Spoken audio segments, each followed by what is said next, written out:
2007, the Cleveland Browns actually had a winning record. They were 10-6. That Browns team had Derek Anderson.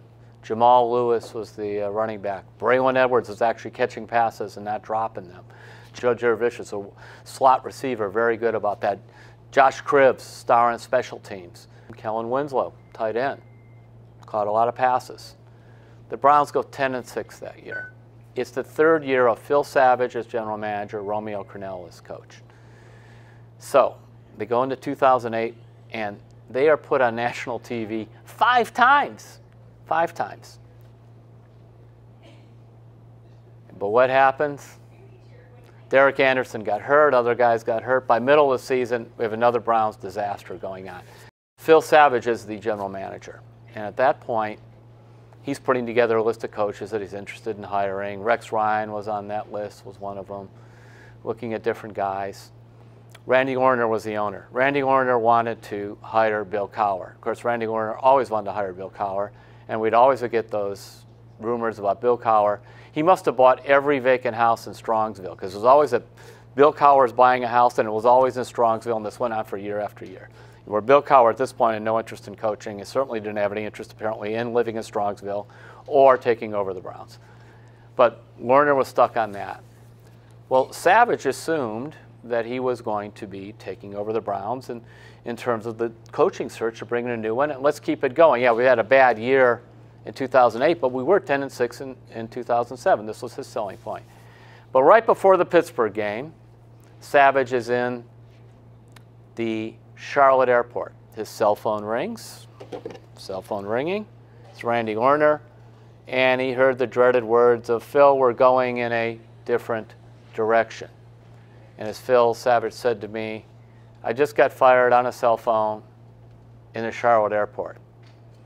And he said, "Randy, can we come in and talk about this?" Randy Orner said, "No, I think I'm done." Phil says, "Well, I was going to go to the game Sunday in Pittsburgh." He goes, "Well, if you want to, go ahead." So here we go. You got the fired general manager going to the game in Pittsburgh, the last game the next day. He was hoping to find Lerner there to talk to him. Lerner didn't go. So now it's announced that they're all fired. Randy Orner fired Phil Savage. Randy Orner fired Romeo Crennel. Savage even went to the office Monday to try and talk to Orner. He wouldn't see him.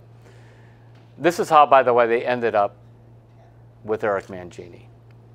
Because as he's firing everybody, Randy Orner's actually talking to the meeting. Here's Eric-Mangini just got fired as coach of the New York Jets.